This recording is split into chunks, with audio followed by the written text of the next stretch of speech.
সেটা হচ্ছে functional classification of towns and cities. আমরা জানি যে গ্রামীণ জনবসতির মতো শহর জনবসতি অতটা সহজ সরল নয়। প্রথম কথা, যেহেতু শহর জনবসতি অনেক বেশি বড় সাইজের হয়, অনেক বেশি মানুষ বসবাস করে একটা শহর বসতির মধ্যে, তাই কোনো একটা পার্টিকুলার অর্থনৈতিক কাজকর্মের মধ্য দিয়ে সেখানকার মানুষ জীবিকা নির্বাহ করবে এটা সাধারণত হয় না। অধিকাংশ শহরের ক্ষেত্রে আমরা যেটা দেখি যে একাধিক অর্থনৈতিক কাজকর্ম প্রাধান্য লাভ করে। কিছু মানুষ যেমন সেখানে শিল্পকর্মের সঙ্গে যুক্ত, কিছু মানুষ সেখানে খনিজ সংগ্রহের সঙ্গে যুক্ত থাকতে পারে, কিছু মানুষ কমার্শিয়াল অ্যাক্টিভিটির সঙ্গে যুক্ত থাকতে পারে, কিছু মানুষ পরিবহন ব্যবস্থার সঙ্গে যুক্ত থাকতে পারে, কিছু মানুষ স্টোরেজ বা যেগুলোকে আমরা বলছি সংরক্ষণ জাতীয় যে কাজকর্ম তার সঙ্গে যুক্ত থাকতে পারে, একদম অ্যাডমিনিস্ট্রেটিভ সার্ভিস চাকরি নির্ভর কিছু মানুষ থাকতে পারে। তো বিভিন্ন ধরনের অর্থনৈতিক কাজকর্ম একটা শহরে আমরা দেখতে পাই। সেই জন্য শহরের যে ফাংশনাল ক্লাসিফিকেশন সেইটা করাটা খুব জরুরি হয়ে পড়ে। এবং গত শতাব্দীর প্রায় শুরুর দিকে আমরা এই শহর বসতির যে কার্যকলাপ ভিত্তিক শ্রেণীবিভাগ তার প্রয়োজনীয়তাটা উপলব্ধি করতে দেখি ভৌগোলিকদের মধ্যে। কারণ হচ্ছে যে এক একটা কাজকর্মের এক একটা ধরন থাকে, সেই অনুযায়ী যে কোনো শহরের একটা চরিত্র তৈরি হয়। এবং কি বলবো, শহরগুলোকে যদি আমি তাদের ডমিনেন্ট ফাংশন অনুযায়ী ক্যাটেগরাইজ করতে পারি, তাহলে যে কোনো দেশের সরকারিভাবে রেকর্ড রাখতে সুবিধা হয় এবং সেই ডমিনেন্ট ফাংশন অনুযায়ী সেই শহরগুলোর পরবর্তী পরিকল্পনা মূলক যে পদক্ষেপ সেটা নিতে সুবিধা হয়। তো সেই জন্য শহরের ফাংশনাল ক্লাসিফিকেশন সেটার প্রয়োজনীয়তাটা উপলব্ধ হয়। এবং বিভিন্ন সময় আমরা দেখব যে বিভিন্ন ভৌগোলিক ভারতবর্ষে প্লাস অন্যান্য দেশে তারা শহরের অর্থনৈতিক কার্যকলাপের ভিত্তিতে শ্রেণীবিভাগ করার চেষ্টা করেছে। আচ্ছা, তো এই ফাংশনাল ক্লাসিফিকেশন গুলোকে আমরা প্রথমে দুটো মেজর গ্রুপে ভাগ করতে পারি। একটা হচ্ছে নন কোয়ান্টিটেটিভ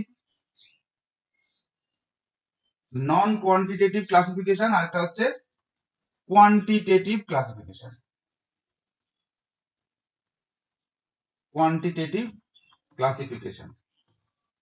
নন কোয়ান্টিটেটিভ ক্লাসিফিকেশন বলতে এটাকে আমরা কোয়ালিটেটিভ ক্লাসিফিকেশন বলে থাকি, অর্থাৎ যেখানে কোনো রকম পরিসংখ্যান ব্যবহার করা হয় না, কোনো রকম ডেটা ব্যবহার করা হয় না, শুধুমাত্র অভিজ্ঞতার উপরে ভিত্তি করে, এক্সপিরিয়েন্সের উপরে ভিত্তি করে। অর্থাৎ যে কোনো শহরকে ভালো করে যদি কেউ অবজার্ভ করে যে সেখানকার যে ইকোনমিক অ্যাক্টিভিটিস গুলো কিরকম ভাবে চলছে, অধিকাংশ মানুষ কোন ধরনের অর্থনৈতিক কাজকর্মের উপরে নির্ভর করে চলছে, তো সেটা এক্সপিরিয়েন্স করেই একটা ক্যাটেগরি করা যেতে পারে যে হ্যাঁ, এই শহর এই অর্থনৈতিক কাজকর্মের উপরে ভিত্তি করে গড়ে উঠেছে, ওই শহর ওই অর্থনৈতিক কাজকর্ম ডমিনেট করছে, এরকম ভাবে একটা ক্যাটেগরি ক্লাসিফিকেশন করা যায় বেসড অন এক্সপেরিয়েন্স বা বেসড অন অবজারভেশন বলতে পারি। এখানে কোন রকম পরিসংখ্যান অর্থাৎ কোন অর্থনৈতিক কাজকর্মে কতজন মানুষ যুক্ত সেগুলোকে নিয়ে সেই সংখ্যা অনুযায়ী ক্যাটেগরি করা সেই ব্যাপারটা থাকে না। যেমন অরসু 1921 সালে এরকম একটা ক্লাসিফিকেশন করার চেষ্টা করেছিলেন।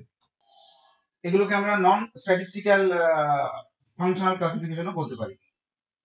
সিডি হ্যারিস 1943 সাল, খুব জনপ্রিয় একটা পদ্ধতি, তোদের সিলেবাসে নেই কিন্তু পরবর্তীতে আবার ঢুকিয়েছে সিবিসিএস সিস্টেমে, আমাদের সময়ও আমরা পড়েছিলাম। তো সিডি হ্যারিস 1943 সালে একটা ফাংশনাল ক্লাসিফিকেশন করার চেষ্টা করেছিলেন, সেটা আমরা কোয়ান্টিটেটিভ ক্লাসিফিকেশনের মধ্যে ফেলতে পারি। অর্থাৎ সেখানে তিনি পরিসংখ্যান ব্যবহার করেছিলেন। ইনি 1930 সালে 984টা শহরের যাদের জনসংখ্যা 10,000-এর উপরে সেরকম শহরগুলোকে নিয়ে তিনি একটা স্কেল অফ মেজারমেন্ট তৈরি করেছিলেন, যার উপরে ভিত্তি করে প্রতিটি শহরের যে ডমিনেন্ট ফাংশন এবং সেই ফাংশনে কত মানুষ কাজ করছে বা কত মানুষ সেই কার্যের সঙ্গে যুক্ত, তার উপরে ভিত্তি করে, অর্থাৎ এমপ্লয়মেন্ট ফিগার এবং অকুপেশনাল ফিগার, এই দুটোকে ব্যবহার করে উনি শহরের একটা শ্রেণীভাগ করেছিলেন। যেমন উনি বলেছিলেন manufacturing town, retailing town, transportation town, wholesale town, mining town, educational town, resort town, diversified town and others. পরবর্তীকালে নেলসন, আরেকজন আমেরিকান ভৌগোলিক, তিনিও শহরের শ্রেণীবিভাগ করার চেষ্টা করেছিলেন। আমরা যদি ভারতবর্ষে আসি, তাহলে আমরা ভারতবর্ষের ক্ষেত্রেও দেখব যে বিভিন্ন ভৌগোলিক ভারতবর্ষের ফাংশনাল ক্লাসিফিকেশন অফ ইন্ডিয়ান সিটিজ সেটা করার চেষ্টা করেছিলেন। তাদের মধ্যে পপুলার হচ্ছে অশোক মিত্র। উনি ভারতবর্ষে যে সেন্সাস অফ ইন্ডিয়া তার সর্বোচ্চ আধিকারিক ছিলেন। ঠিক আছে, তো সেই আধিকারিক থাকাকালীন সর্বোচ্চ আমলা, সেন্সাসের যেটা টপ আমলা যিনি, তার ওটাকে বলা হয় রেজিস্ট্রার জেনারেল বলা হয় সম্ভবত, সেটা উনি ছিলেন। তো সেই সময় উনি 1961 সালের যে সেন্সাস তথ্য, অর্থাৎ অকুপেশন রিলেটেড যে সেন্সাস তথ্য 1961 সালে, সেটার উপর বেস করে তিনি ভারতের যে শহরগুলো তার একটা শ্রেণীবিভাগ করেছিলেন 1964 সাল নাগাদ। ঠিক আছে, তার যে ভিত্তি ছিল সেটা হচ্ছে ডমিনেন্ট ফাংশন। তো আমরা এবার সেই অশোক মিত্রের ক্লাসিফিকেশনটা একটু দেখে নেব। তাহলে অশোক মিত্র 1964 সালে ভারতের শহরগুলোকে শ্রেণীবিভাগ করার চেষ্টা করেছিলেন। 1961 এবং 1971 সালে যে 9-fold ক্লাসিফিকেশন অফ ওয়ার্কার্স বা সেন্সাস অফ ইন্ডিয়াতে ব্যবহার করা হয়েছিল। 9-fold মানে হচ্ছে 9টা ইকোনমিক ক্যাটাগরি ছিল বা 9টা অকুপেশনাল ক্যাটাগরি ছিল, যার উপরে ভিত্তি করে সেন্সাস অফ ইন্ডিয়া মানুষের যে অকুপেশনাল ইনফরমেশন সেটাকে সংগ্রহ করেছিল। সেইটাকে উনি ব্যবহার করে ফাংশনাল ক্লাসিফিকেশন অফ ইন্ডিয়ান সিটিজ 1964 সালে প্রথম বের করেন। সেই 9-fold যে ক্যাটাগরি সেটা আমরা একটু যদি দেখার চেষ্টা করি, এটাকে বলা হয় ইন্ডাস্ট্রিয়াল ক্যাটাগরিজ অফ ওয়ার্কার্স। এই যে 1971 এবং 1961 সালে যে 9-fold ক্লাসিফিকেশন অফ ওয়ার্কার্স ছিল, সেটাকে ইন্ডাস্ট্রিয়াল ক্যাটাগরিজ অফ ওয়ার্কার্স বলা হয়। Census industrial categories of worker. যদি এটা নিয়ে কারোর বেশি জানার ইচ্ছা থাকে, ইউটিউবে এর উপরে আমার একটা ভিডিও আছে, জিওগ্রাফি অফ ইন্ডিয়ার মধ্যে এটা আছে।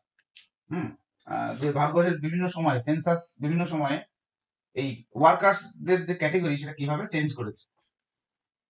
সেন্সাস ইন্ডাস্ট্রিয়াল ক্যাটাগরি, সেখানে ক্যাটাগরি 1, 2, 3, 4, 5, 6, 7, 8 আর 9, টোটাল 9টা ক্যাটাগরি ছিল।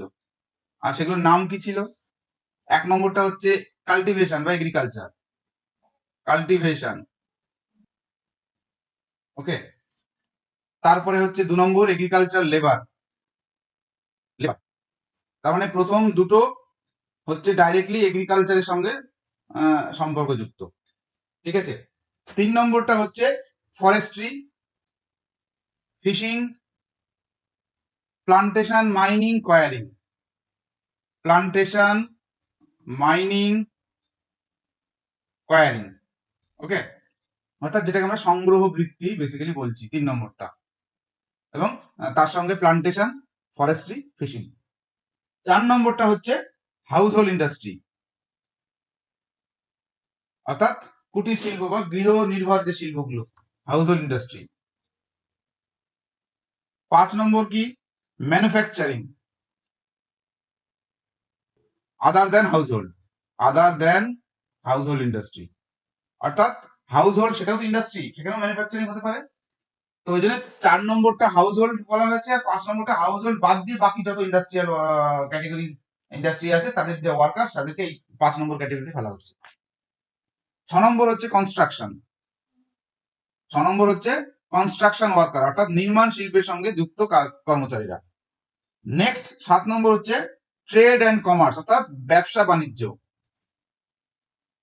ট্রেড অ্যান্ড কমার্স, ব্যবসা বাণিজ্য সংক্রান্ত অর্থনৈতিক কাজকর্মের সঙ্গে যারা যুক্ত। 8 নম্বর হচ্ছে ট্রান্সপোর্ট, স্টোরেজ, কমিউনিকেশন, অর্থাৎ পরিবহন, যোগাযোগ এবং স্টোরেজ এর সঙ্গে যুক্ত কর্মচারীদেরকে 8 নম্বর।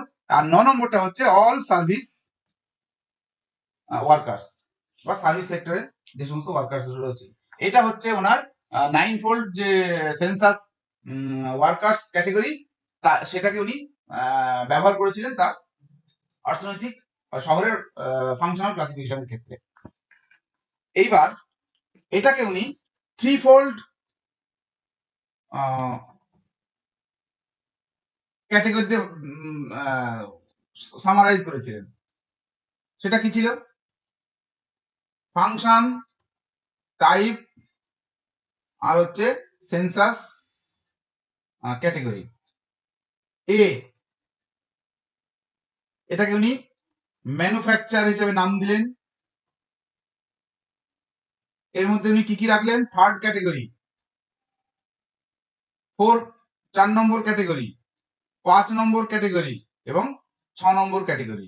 অর্থাৎ এইখান থেকে এই পর্যন্ত এটাকে তিনি এ বললেন। কি কি দেখো? Forestry, fishing, plantation, mining, quarrying, household industry, manufacturing other than household and construction. এগুলোকে উনি একটা ক্যাটেগরিতে রাখলেন, নাম দিলেন ম্যানুফ্যাকচার। বি কে উনি নাম দিলেন trade and commerce. Trade and commerce. 7 and 8, অর্থাৎ এই দুটো হচ্ছে B, trade and commerce, transport ও storage and communication. Trade and transport নাম দিলেন, সরি ট্রেড অ্যান্ড ট্রান্সপোর্ট,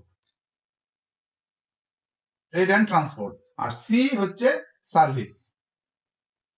এটা বেসিক্যালি 9 নম্বর ক্যাটেগরি। এই অর্থাৎ 9 ফোল্ড ক্যাটেগরিতে ওয়ার্কার্স কে উনি 3 ফোল্ড ক্যাটেগরিতে সামারাইজ করে এইটাকে উনি ব্যবহার করেছিলেন তার ইন্ডাস্ট্রিয়াল ফাংশনাল ক্লাসিফিকেশন অফ টাউনের ক্ষেত্রে। আচ্ছা, এরপরে উনি কি করলেন?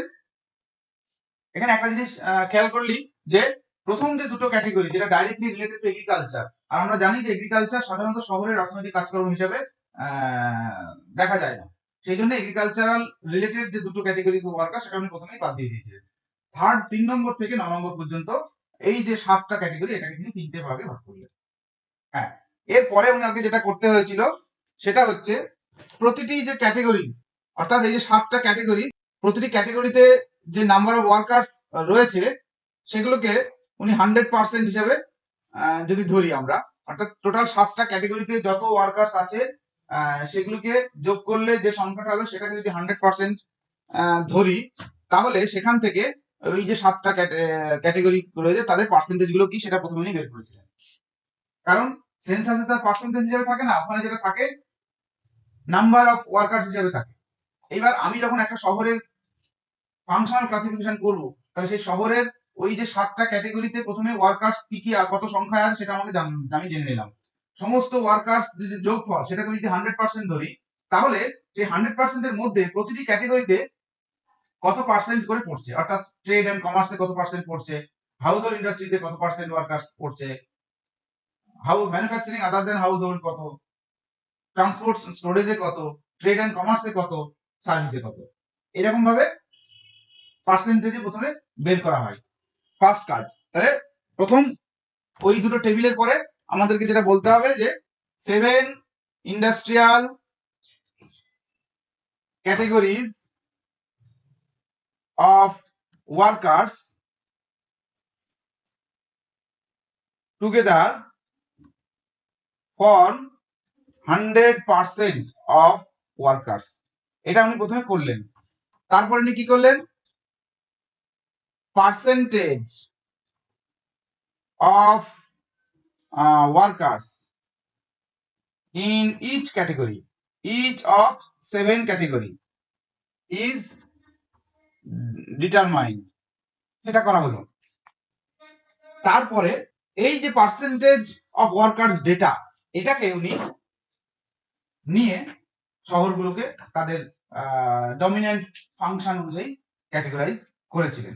এক্ষেত্রে উনি যেটা ব্যবহার করেছিলেন সেটা হচ্ছে যে একটা টার্নারি ডায়াগ্রাম। এক্ষেত্রে উনি যেটা ব্যবহার করেছিলেন সেটা হচ্ছে যে একটা টার্নারি ডায়াগ্রাম, যেখানে প্রতিটি ত্রিভুজের শীর্ষবিন্দু সেখান থেকে সরলরেখা অপোজিট যে বাহু তার মিড পয়েন্টে টানা হয় এবং তারা পরস্পর যে বিন্দুতে ছেদ করে সেটাকে সেন্টার অফ দ্য ট্রায়াঙ্গেল হিসেবে ধরা হয়। এবং এটাকে এ, এটা হচ্ছে বি, এটা হচ্ছে সি। অর্থাৎ উনি যে 3টে ক্যাটেগরি করেছিলেন, যেটা আমি একটু আগে দেখালাম 3 ফোল্ড ক্যাটেগরি, সেইটা হচ্ছে এখানে উনি প্লেস করলেন। তারপরে এইটা করার ফলে 1টা 2টো 3টে 4টে 5টা 6টা এখানে সাব ট্রায়াঙ্গেল তৈরি হলো। তাদেরকে উনি প্রথমে এখানে এটাকে 1 নম্বর, এটাকে 2 নম্বর, এটাকে 3 নম্বর, এটাকে 4 নম্বর, এটাকে 5 নম্বর আর এটাকে 6 নম্বর ট্রায়াঙ্গেল হিসেবে চিহ্নিত করলেন। এবার এই যে সেন্টার, সেই সেন্টার থেকে উনি তিনটে, প্রথমে সেন্টার সার্কেলটা ড্র করলেন, তারপরে আরো দুটো সার্কেল ড্র করেছিলেন এবং প্রতিটি সার্কেলে যে শহরগুলো পড়বে তাদের আলাদা আলাদা ক্যাটাগরি হয়েছিল। এটাকে আমরা একটা বলতে পারি যে গ্রাফিক্যালি ক্যাটেগরাইজেশন অফ টাউন। আমরা যেমন সয়েল টেক্সচার টার্নারি ডায়াগ্রামে গ্রাফিক্যালি প্লট করে বোঝার চেষ্টা করি যে সেটা কি ধরনের সয়েল, অর্থাৎ সিল্ট, ক্লে আর স্যান্ড, তিনটে উপাদানের উপর ভিত্তি করে। ঠিক এখানেও ওই সেম প্রিন্সিপাল ব্যবহার করা হয়েছে। এই যে সেন্ট্রাল সার্কেল, ইন সেন্টার যেটাকে বলছে, এখানে যদি কোনো শহরের অবস্থান চলে আসে সেটা হচ্ছে ম্যাক্সিমাম ডাইভার্সিফিকেশন। মানে হচ্ছে এই লোকেশনে যদি কোনো শহর, অর্থাৎ সেই প্রতিটি শহরের যে তিনটে ক্যাটাগরি করেছিলেন উনি, পার্সেন্টেজ অফ ওয়ার্কার, সেই ক্যাটাগরি অনুযায়ী শহরগুলোকে আমি এখানে গ্রাফিক্যালি প্লট করতে পারবো। এবার এই ইনার সার্কেলের কাছাকাছি যদি শহরগুলোর অবস্থান থাকে তার মানে সেটাকে বলা হবে মোস্ট ডাইভার্সিফাইড।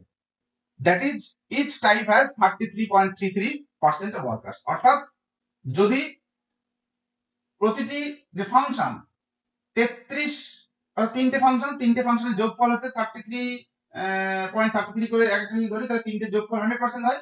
সেক্ষেত্রে প্রতিটি ক্যাটাগরিতে যদি 33.33% ওয়ার্কার্স থাকে তবেই তাদের পজিশন এই সেন্ট্রাল পয়েন্টটাতে হবে এবং সেটা হবে মোস্ট ডাইভার্সিফাইড। ওই জন্য সেন্ট্রাল পয়েন্টটাকে উনি বলেছিলেন ইনার সার্কেল, এবং এই সার্কেলের মধ্যে যে শহরগুলো পড়বে সেগুলো হবে ডাইভার্সিফাইড টাউন। এবার এই ডাইভার্সিফাইড সেন্টার যেটা, অর্থাৎ ডাইভার্সিফাইড মানে হচ্ছে যেখানে এই তিনটে যে ওয়ার্ক অ্যাক্টিভিটিস, সেই তিনটে সমানভাবে সেখানে রয়েছে, কোনো একটা অ্যাক্টিভিটিস ডমিনেট করছে বা কোনো একটা অ্যাক্টিভিটিস বেশি রয়েছে সেটা নয়, সেই জন্য ডাইভার্সিফাইড বলা হচ্ছে। আর এই রিং থেকে যত বেরিয়ে যাবে, অর্থাৎ 1, 2, 3, 4, 5, 6, এগুলো হচ্ছে স্পেশালাইজড জোন, অর্থাৎ নির্দিষ্ট একটা অ্যাক্টিভিটিস ডমিনেট করছে, নির্দিষ্ট একটা অ্যাক্টিভিটিস সেখানে ডমিনেট করছে।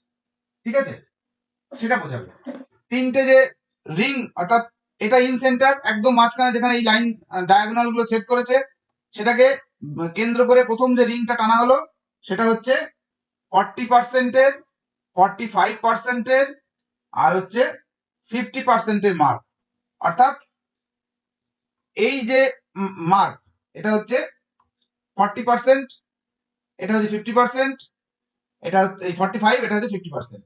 অর্থাৎ কেন্দ্রে হচ্ছে 33, একদম সেন্টারে আছে 33.33 প্রতিটি, তারপরে 40% এর রিং, 45% এর রিং, 50% এর রিং। তার মানে ডাইভার্সিফিকেশন থেকে ক্রমশ দূরে সরে যাচ্ছে, তার মানে হচ্ছে ক্রমশ স্পেশালাইজেশনের দিকে যাচ্ছে। ঠিক আছে, আর পার্সেন্টেজ অফ ওয়ার্কার্স তার যে লিমিট সেটা হচ্ছে এইটা। আর এটাকে এই যে ট্রায়াঙ্গেল, তার যে স্কেল সেই অনুযায়ী যেটা করা হয়েছিল, রেডিয়াস, এটা হচ্ছে প্রথম যে রিংটা সেটা ছিল 6 বা ইন্টু 2/3, তারপরেটা ছিল 11 ইন্টু 2/3, আর তারপরটা ছিল 16 2/3। ঠিক আছে, অর্থাৎ এই ইন সেন্টার থেকে এই যে ট্রায়াঙ্গেলটা উনি এঁকেছিলেন তার যে গ্রাফিক্যাল, তার যে মেজারমেন্ট সেই অনুযায়ী এখান থেকে 3 concentric circles are drawn now from the in center with radii 6.2-3, 11.2-3 আর হচ্ছে 16.2-3 ইউনিটস। সেই অনুযায়ী এটা যদি 0 ধরি, 0 থেকে 6.2-3 ইউনিট দূরত্বে গিয়ে একটা রিং, 0 থেকে 11.2-3 ইউনিটে গিয়ে আরেকটা রিং, আর 0 থেকে 16.2-3 ইউনিট পর্যন্ত গিয়ে আরেকটা রিং। এগুলো হচ্ছে ওই রিংগুলোর ব্যাসার্ধ, যেগুলো বেসিক্যালি পার্সেন্টেজ অফ ওয়ার্কার্স। প্রথম রিংটা 40% ওয়ার্কার্স লাইন কে রিপ্রেজেন্ট করছে, পরের রিংটা 45% এর যে ওয়ার্কার্স লিমিট সেটাকে মেনটেন করছে, আর লাস্ট যে রিংটা সেটা হচ্ছে 50%। আর এই রিং এর বাইরে মানেই হচ্ছে কোন একটা পার্টিকুলার ক্যাটাগরিতে, অর্থাৎ এ বি সি এই তিনটে ক্যাটাগরির মধ্যে কোন একটা পার্টিকুলার ক্যাটাগরিতে ওয়ার্কার্স এর পার্সেন্টেজ 50 এর বেশি থাকবে। ওকে, তার মানে সেটা স্পেশালাইজ ধরা হচ্ছে। এইবার উনি যে হিসাবগুলো দিয়েছিলেন সেগুলো একটু জেনে নিন। ডিগ্রি অফ স্পেশালাইজেশন যেটাকে বলা হচ্ছে, উনি যেটা বললেন যে city which falls within the first circle has higher balance of functions with no group having more than 40% of the total workers. অর্থাৎ ফার্স্ট সার্কেল, প্রথম সার্কেলের মধ্যে যে শহরগুলো পড়বে সেখানে বলা হচ্ছে যে এই তিনটে ক্যাটাগরি প্রত্যেকটিতেই যে নাম্বার অফ ওয়ার্কার্স সেটা 40% এর নিচে, অর্থাৎ 33.33 থেকে 40% এর মধ্যে বা তার বেশি মোট কথা যাবে না। অর্থাৎ এ, বি এবং সি যে তিনটে ক্যাটাগরি, সেই তিনটে ক্যাটাগরিতে নাম্বার পার্সেন্টেজ অফ ওয়ার্কার্স তিনটেতেই 40% এর নিচে থাকবে। ঠিক আছে, হয়তো হতে পারে কোনোটাতে 30% থাকলো, কোনোটাতে 37% থাকলো, কোনোটাতে 39% থাকলো, এইভাবে টোটাল হবে 100। ঠিক আছে, সেকেন্ড সার্কেল, সেকেন্ড সার্কেল এখানে কি বলছে? এখানে বলছে যে cities which fall between first and second circle will have moderately balanced functions with each group having 40% to 45% of the total workers. অর্থাৎ সেকেন্ড সার্কেল মানে হচ্ছে যে 40% থেকে 45% এর মধ্যে ওই যে এ, বি এবং সি যে তিনটে ক্যাটাগরি করেছিলেন উনি, প্রতিটি ক্যাটাগরিতে যে ওয়ার্কার্স তাদের পরিমাণ 40% থেকে 45% এর মধ্যে থাকবে টোটাল ওয়ার্কার্স এর সাপেক্ষে। Cities which fall between second and third ring, অর্থাৎ থার্ড সার্কেল এবং সেকেন্ড সার্কেলের মধ্যে যে শহরগুলোর অবস্থান আসবে, সেক্ষেত্রে যেটা বলা হচ্ছে 45% to 50% of the total workers under the category. অর্থাৎ cities which fall between second and third circle will have one group dominance. অর্থাৎ যখন এই থার্ড সার্কেলের মধ্যে শহরগুলো পড়বে, এবার যদি এই দিকে পড়ে তাহলে এই 3 নম্বর ক্যাটাগরি, যেটা 3 নম্বর ক্যাটাগরিতে তার যে পার্সেন্টেজ অফ ওয়ার্কার্স সেটা 45% থেকে 50% এর মধ্যে, বাকিগুলো কম হতে পারে। তার মানে এক্ষেত্রে থার্ড ইকোনমিক অ্যাক্টিভিটিসটা ডমিনেট করছে। আবার যদি এখানে হয় সেই শহরটা, তার মানে বোঝা যাচ্ছে যে 6 নম্বর ক্যাটাগরিতে ওয়ার্কার্স 45 থেকে 50% মধ্যে, বাকিগুলো যা হবে হবে। সেক্ষেত্রে 6 নম্বর ক্যাটাগরিটা ডমিনেট করছে, এটা বলা হবে। এটুকু বোঝা গেল। এইবার এই রিং বাদ দিয়ে যে শহরগুলো থাকবে, অর্থাৎ এই ট্রায়াঙ্গেল গুলোর মধ্যে যদি কোনো শহর চলে আসে, তাহলে চোখ বন্ধ করে সেই শহরগুলোকে এই যে 6টা ক্যাটাগরি রয়েছে সেই অনুযায়ী আমরা ডমিনেন্ট ফাংশন অনুযায়ী তাদেরকে ক্যাটাগরি করে দিতে পারবো। ঠিক আছে, ওই শুধু 3টে যে রিং রয়েছে সেই 3টে রিং এর মধ্যে যারা থাকবে তারা হবে ডাইভার্সিফাইড টাউন। একদম শুরুতে ইন সেন্টারের কাছাকাছি হাই ডাইভার্সিফাইড, তার থেকে ফার্স্ট রিং এবং সেকেন্ড রিং এর মাঝে থাকলে মডারেটলি ডাইভার্সিফাইড, আর সেকেন্ড রিং এবং থার্ড রিং এর মধ্যে থাকলে less diversified towards specialised function, এইভাবে হবে। এবার উনি কি ক্যাটাগরি গুলো করেছিলেন সেটা আমরা একটু দেখি। উইদিন ফার্স্ট সার্কেল, অর্থাৎ ইন সেন্টার থেকে ফার্স্ট সার্কেলের মধ্যে যে শহরগুলো থাকবে সেগুলোকে বলা হচ্ছে হাইলি ডাইভার্সিফাইড।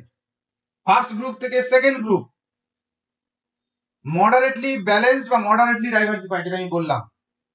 আর সেকেন্ড থেকে থার্ড রিং এর মধ্যে মডারেটলি স্পেশালাইজড বা লিস্ট ডাইভার্সিফাইড, মডারেটলি স্পেশালাইজড বা লিস্ট ডাইভার্সিফাইড, এই যে 3টে সার্কেল। এবার এই সার্কেলের বাইরে যে শহরগুলো পড়বে আউটসাইড দ্য থার্ড সার্কেল, সেটা হবে যে কোনো একটা ফাংশন ডমিনেট করছে এবং তার যে ক্যাটাগরি সেটা হবে যে ফাংশন সেখানে ডমিনেট করছে, এবং একটা ফাংশন সেখানে 50% এর বেশি ওয়ার্কার্স থাকবে যে কোনো একটা ফাংশনে। আমি একটু আগে বললাম 1 2 3 4 5 6, এটা হচ্ছে ট্রায়াঙ্গেল। আর এটা 3টে ফাংশন আছে আমরা জানি, এ বি সি, সেই 3টে ফাংশনের পরিমাণগুলো এখানে বলতে হবে। প্রথমে লো, তারপরে মিডিয়াম, হাই। অর্থাৎ ক্যাটাগরি যেটা 1 সেটাতে লো হচ্ছে ইন্ডাস্ট্রি, আমি এটা লিখে নিই তারপর বলছি। থার্ড হচ্ছে low trade and transport, medium হচ্ছে সার্ভিস, আর হাই হচ্ছে ইন্ডাস্ট্রি। 4 নম্বর সার্ভিস, লো, ইন্ডাস্ট্রি মিডিয়াম, আর হাই হচ্ছে ট্রেড অ্যান্ড ট্রান্সপোর্ট। 5 নম্বর সার্ভিস, মিডিয়াম ইন্ডাস্ট্রি, হাই হচ্ছে ট্রেড অ্যান্ড ট্রান্সপোর্ট। 6 নম্বর ইন্ডাস্ট্রি, মিডিয়াম হচ্ছে সার্ভিস, আর হাই হচ্ছে ট্রেড অ্যান্ড ট্রান্সপোর্ট। এবার টেবিলটা আমি কমপ্লিট করলাম। এবার আমি বলছি, দেখো এই যে 0 to 100 বা 0 to 100 বলছিলাম, ওটা বাদ, ওটা ভুলে যাও। এডি লাইন বরাবর উনি কি মেপেছেন? ম্যানুফ্যাকচারিং, অর্থাৎ ম্যানুফ্যাকচারিং এডি বরাবর মাপা হয়েছে। বিই বরাবর কি মাপা হয়েছে? Trade and transport. ঠিক আছে, অর্থাৎ এই অক্ষ বরাবর ট্রেড অ্যান্ড ট্রান্সপোর্টের স্কেলটা ধরা হয়েছে। আর সিএফ এই অক্ষ বরাবর সার্ভিস এর স্কেলটা ধরা হয়েছে। অর্থাৎ ত্রিভুজের এই 3টে বাহু বরাবর নয়, ত্রিভুজের যে 3টে ডায়াগোনাল আমরা এঁকেছি সেই ডায়াগোনাল বরাবর স্কেলটা ধরা হয়েছে। ঠিক আছে, এবার দেখো যদি এডি বরাবর আমরা ম্যানুফ্যাকচারিং ধরে থাকি, তাহলে এখান থেকে শুরু হচ্ছে, এখানে গিয়ে শেষ হচ্ছে। বিই বরাবর আমি ট্রেড অ্যান্ড ট্রান্সপোর্ট যদি ধরি, তাহলে এখান থেকে শুরু হচ্ছে, এখানে গিয়ে শেষ হচ্ছে। আবার সিএফ বরাবর যদি আমি সার্ভিস ধরি, এখান থেকে শুরু হচ্ছে, এখানে গিয়ে শেষ হচ্ছে। ঠিক আছে, এইবার দেখো তাহলে 1 নম্বর জোন মানে কি? 1 নম্বর জোন মানে হচ্ছে ম্যানুফ্যাকচারিং সব থেকে কম হবে, তাই তো? এটুকু বুঝতে পারলে কিনা? কারণ এ থেকে ম্যানুফ্যাকচারিং শুরু করছি, ডি এর দিকে যাচ্ছি, অর্থাৎ পার্সেন্টেজ ক্রমশ উপরের দিকে বাড়ছে। এই অক্ষ বরাবর ম্যানুফ্যাকচারিং এর পার্সেন্টেজ এইদিকে বাড়ছে। আমি যদি স্কেলটা ধরি, তাহলে 1 নম্বর জোন, সেখানে ম্যানুফ্যাকচারিং কম হবে তো, বোঝা যাচ্ছে? হ্যাঁ স্যার, তাহলে 3 নম্বরে বেশি হবে স্যার নাকি? ইয়েস, 3 নম্বরে বেশি হবে, কারণ 3 নম্বর আর 4 নম্বর এই দুটোতে বেশি হবে। তাহলে দেখো একে ওই জন্য সব থেকে লো ইন্ডাস্ট্রি আছে, মিডিয়াম আছে ট্রেড অ্যান্ড ট্রান্সপোর্ট। কারণ ট্রেড অ্যান্ড ট্রান্সপোর্ট বিই থেকে আমরা মাপছি যেহেতু, তাহলে 2 এর থেকে 1 এর দিকে, অর্থাৎ অনেকটা এগিয়ে আসছে। সেই জন্য ট্রেড অ্যান্ড ট্রান্সপোর্টের পরিমাণটা মিডিয়াম, আর সব থেকে বেশি আছে সার্ভিস, কারণ আমরা সার্ভিসটা মাপছি সি থেকে এফ এর দিকে, মানে হাইয়েস্টের দিকে আছে। বোঝা গেল? হ্যাঁ স্যার। গ্রাফটা ভালো করে বুঝে নিলেই মুখস্থ করারও দরকার হবে, এই টেবিলটা নিজে নিজে জেনারেট করতে পারবি। তারপর 2 নম্বরটা দেখ। এবার 2 নম্বরটা এটা না ভেবে যদি আমি ভাবি, 2 নম্বর মানে হচ্ছে বি সব থেকে কম হবে, অর্থাৎ বিই বরাবর আমি ট্রেড অ্যান্ড ট্রান্সপোর্ট মাপছি, তাহলে ওটা সব থেকে কম হবে। মিডিয়াম কি হবে? মিডিয়াম হবে হচ্ছে এইটা, আর এইটা সব থেকে বেশি হবে সিএফ মানে আমরা সার্ভিস। ঠিক আছে, 3 নম্বরটা দেখো, সব থেকে বেশি হবে এডি বরাবর যেটা মেপেছি, কারণ ওটা টপে আছে, দেখো তাই আছে, 3-এ ইন্ডাস্ট্রি টপে আছে। আর সব থেকে লিস্ট আছে বিই, অর্থাৎ trade and transport. Trade and transport সব থেকে কম আছে, আর বাকিটা মিডিয়ামে থাকবে। ঠিক আছে, এইভাবে এই 6টা স্পেশালাইজড ক্যাটাগরি বের করেছেন। এবার নামকরণ হবে এই হাই আছে যার, অর্থাৎ ফার্স্ট ক্যাটাগরিতে পড়লে সেটা সার্ভিস, ফার্স্ট এবং সেকেন্ড পড়লে সেটা সার্ভিস বেসড ইন্ডাস্ট্রি হবে, থার্ড এবং ফোর্থ হলে সেটা থার্ড হলে সেটা ইন্ডাস্ট্রি, আর 4, 5, 6 সেগুলোকে আমরা trade and transport based town বলবো। এইবার এই যে ক্যাটাগরি, অর্থাৎ 6টা ক্যাটাগরি হলো, এই 6টা ক্যাটাগরিকে বেসিক্যালি উনি আমাদের 9-fold industrial classification of workers, সেটাকে উনি 3টে ভাগে ভাগ করেছিলেন। করে প্রথমে কার্নারি ডায়াগ্রাম দিয়ে ক্যাটাগরি করে নিলেন। এইবার এই ট্রেড অ্যান্ড ট্রান্সপোর্টের মধ্যে তো অনেকগুলো ফাংশন ঢুকেছিল, ইন্ডাস্ট্রির মধ্যে তো 2টো ফাংশন ঢুকেছিল। এবার সেগুলোকে এবার উনি স্প্লিট করবেন, আলাদা করবেন। কিভাবে? সেগুলো হচ্ছে জাস্ট পরিসংখ্যানের উপরে ভিত্তি করে। সেগুলো কি দেখো, ম্যানুফ্যাকচারিং টাউনের মধ্যে, অর্থাৎ ইন্ডাস্ট্রি টাউনের মধ্যে যে টাউনগুলো পড়ছে, সেখানে উনি যেটা বলেছেন সেটা হচ্ছে যে percentage of workers in a মানে হচ্ছে manufacturing, percentage of workers in A greater than in B or C by 20%. অর্থাৎ ম্যানুফ্যাকচারিং সেক্টরে বা এ ক্যাটাগরিতে যত পার্সেন্ট ওয়ার্কার থাকবে, সেটা বি বা সি এর থেকে 20% বেশি থাকতে হবে, তবে সেটাকে ম্যানুফ্যাকচারিং টাউন বলা হবে। বোঝা গেল? ধরো কোন একটা শহরের এ ক্যাটাগরিতে 60% ওয়ার্কার্স এ ক্যাটাগরিতে বিলং করছে, বি ক্যাটাগরিতে বিলং করছে 20%, আর সি ক্যাটাগরিতে বিলং করছে 20%। তাহলে দেখা গেল 20 থেকে 60 বেশি, কত বেশি? 20 থেকে বেশি। তো আবার এটার থেকে এটাও 20 থেকে বেশি, অর্থাৎ বি এবং সি ক্যাটাগরিতে যত পার্সেন্ট লোক ওয়ার্কার থাকবে তার 20% বেশি এই ক্যাটাগরিতে থাকবে।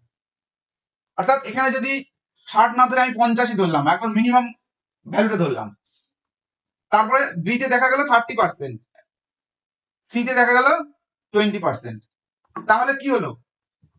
এখানে পার্থক্য 20 আর এখানকার পার্থক্য 30, তাহলে আমার ম্যাচ করে যাচ্ছে, কারণ মিনিমাম 20% বা তার বেশি থাকতে হবে বলেছে। তাহলে সেই শহরটাকে আমরা ম্যানুফ্যাকচারিং টাউন বলতে পারবো। কিন্তু যদি 50% হতো আর এটা হয়তো 32%, আর একটা হয়তো 18%, যদি এরকম হতো তাহলে কিন্তু গন্ডগোল হয়ে যেত। এখানে কিন্তু 18% হচ্ছে, 20% পার্থক্য আসছে না, সেক্ষেত্রে ম্যানুফ্যাকচারিং টাউন তখন বলা যাবে না। ঠিক আছে? তখন ওই সেকেন্ড যেটা 32% সেটাকে জুড়ে বলতে হবে। এবার উনি কিভাবে স্প্লিট করছেন দেখো। ম্যানুফ্যাকচারিং এর মধ্যে কি কি রেখেছিল? ম্যানুফ্যাকচারিং এর মধ্যে 4টে ক্যাটাগরি রেখেছিল। তার মধ্যে মাইনিং ঢুকে গেছিল, তার মধ্যে ফরেস্ট্রি ঢুকে গেছিল, তার মধ্যে হাউস হোল্ড ইন্ডাস্ট্রি ঢুকে গেছিল। এবার সেগুলোকে আলাদা করতে হবে কিভাবে? মাইনিং টাউন কোনগুলোকে বলবো? যদি percentage of workers in category 3, category 3 তে কি ছিল? ক্যাটাগরি 3 তে ছিল forestry, fishing, plantation and mining. তাই বলছে যে percentage of workers in category 3 greater than 4, 5 or 6 considered individually by 10% or more। অর্থাৎ 3, 4, 5, 6 এই 4টে ক্যাটাগরি মিলিয়ে উনি ম্যানুফ্যাকচারিং করেছিলেন। কিন্তু যখন উনি ম্যানুফ্যাকচারিং শহরগুলোকে এবার সাব ক্যাটাগরিতে ভাগ করছেন, তখন প্রতিটি যে ম্যানুফ্যাকচারিং এর মধ্যে যে 4টে ক্যাটাগরি পড়েছিল, অর্থাৎ 3 নম্বর, 4 নম্বর, 5 নম্বর, 6 নম্বর, সেইগুলি ইন্ডিভিজুয়াল যে পার্সেন্টেজ অফ ওয়ার্কার সেটা তো অলরেডি আছে। এবার সেইটাকে কনসিডার করা হচ্ছে। কিরকম? বলছে যে 3 নম্বর ক্যাটাগরিতে যে ওয়ার্কার্স হবে সেটা বাকি 3টে ক্যাটাগরি থেকে প্রত্যেকটা থেকে মিনিমাম 10% বেশি হতে হবে, তবে কি সেটাকে আমি মাইনিং টাউন বলবো। না হলে সেটা অন্য ক্যাটাগরিতে ঢুকে যাবে। কি? আর্টিজান অর্থাৎ হাউস হোল্ড ইন্ডাস্ট্রির প্রাধান্য যদি বেশি থাকে। বলছে যে percentage of workers in category 4 মানে house hold industry category greater than in category 3, অর্থাৎ 4 নম্বর ক্যাটাগরিতে percentage of workers 3 number category থেকে বেশি থাকবে, এবং 5, 6 তাদের থেকে ওই একই 10% এর বেশি হতে হবে ইন্ডিভিজুয়ালি, তবে সেটাকে আমরা হাউস হোল্ড ক্যাটাগরি বলবো বা হাউস হোল্ড টাউন বলবো, আর্টিজান টাউন বলবো। বোঝা যাচ্ছে তো? বোঝা যাচ্ছে হিসাবগুলো? হ্যাঁ স্যার। হুম। আর ম্যানুফ্যাকচারিং অর্থাৎ পিওর ম্যানুফ্যাকচারিং, অর্থাৎ যেটা অরিজিনালি ক্যাটাগরিতে 5 নম্বরে ছিল, manufacturing other than house hold, যেটা অরিজিনালি 5 নম্বরে ছিল সেটাকে ম্যানুফ্যাকচারিং টাউন হিসাবে আবার উনি স্প্লিট করছেন। সেটার ক্ষেত্রে কি বলছেন? ওই সেম হিসাব, যে percentage of workers in category 5, অর্থাৎ যেটাকে basically manufacturing other than house hold category ছিল, সেটাতে পার্সেন্টেজ অফ ওয়ার্কার্স বাকি 3টে ক্যাটাগরি থেকে 10% এর বেশি হতে হবে, তবে সেটাকে আমরা ম্যানুফ্যাকচারিং টাউন বলবো। তাহলে এইভাবে উনি ইন্ডাস্ট্রি যে category, broad category, category A, তার মধ্যে যে টাউনগুলো পড়লো সেগুলোকে আবার স্প্লিট করলেন, সাব ডিভিশন করলেন। কিসের উপর ভিত্তি করে? ওই যে 4টে মার্জ করে করা হয়েছিল ইন্ডাস্ট্রি ক্যাটাগরি, সেই 4টে এবার ইন্ডিভিজুয়াল যে পার্সেন্টেজ অফ ওয়ার্কার সেটার উপর ভিত্তি করে, এবং যেটাতে পার্সেন্টেজ অফ ওয়ার্কার্স বাকিগুলো থেকে 10% মিনিমাম বেশি থাকবে, সেটা সেই ক্যাটাগরির মধ্যে পড়বে। এই হিসাবে মাইনিং হতে পারে, আর্টিজান হতে পারে, না হলে ম্যানুফ্যাকচারিং হতে পারে। ঠিক আছে? ট্রেড এন্ড ট্রান্সপোর্ট এর মধ্যে দুটো ক্যাটাগরি ঢোকানো হয়েছিল। কি কি? 7 আর 8, trade and commerce, transport, storage and communication. তাহলে এটাকে দুটো সাব ক্যাটাগরি করতে হবে। এবার ট্রেড টাউন কোনগুলো? সেম হিসাব, percentage of workers in category 7 is greater than category 8 by 10%. উল্টো ভাবে ট্রান্সপোর্ট টাউন কোনটা বলবো? Percentage of workers in category 8 is greater than category 7 by 10%. অর্থাৎ সবই 10% এর একটা এখানে আমি স্কেল ধরবো যে 10% বেশি হলে সেটাকে সেই ক্যাটাগরিতে ফেলবে। আর লাস্ট হচ্ছে সি ক্যাটাগরি ছিল সার্ভিস, সেখানে একটাই অ্যাক্টিভিটি ছিল, সেখানে যেটা বলছে যে percentage of workers in 9 category 9 যেটা সার্ভিস ক্যাটাগরি ছিল, অর্থাৎ সার্ভিস বেস টাউন সেটাকেই বলবো যেখানে category 9 A percentage of workers 20% বেশি হবে কাদের থেকে, ক্যাটাগরি 3, 4, 5, 6 এদের যোগফলের থেকে 20% বেশি হবে। অর্থাৎ তার মানে এ ক্যাটাগরিতে যারা ছিল যে চারটে, তাদের যোগফল যা তার থেকে 20% বেশি থাকবে 9 ক্যাটাগরিতে, অথবা সি ক্যাটাগরিতে যারা ছিল অর্থাৎ 7 এবং 8 এদের যোগফলের থেকে 20% বেশি হবে। যে কোনো অর্থাৎ এ বি বা এ এদের যে পার্সেন্টেজ অফ ওয়ার্কার্স তার থেকে 20% সার্ভিসে বেশি থাকবে, ক্যাটাগরি 9 এ বেশি থাকবে, তবেই সেটাকে সার্ভিস টাউন বলা হবে। তার মানে কটা টেবিল তোমাদের টোটাল করতে হচ্ছে, এর আগে দুটো টেবিল দেখলাম, তারপরে এই হিসাবটা বলতে হবে, তারপরে এই টেবিলটা বলতে হবে, এই গ্রাফটা থাকবে, আর শেষে এই যে টেবিলটা আমি বললাম, তবে গিয়ে কিন্তু ক্লাসিফিকেশনটা কমপ্লিট হবে। বলো বুঝলে কিনা বলো। হ্যাঁ স্যার বুঝেছি।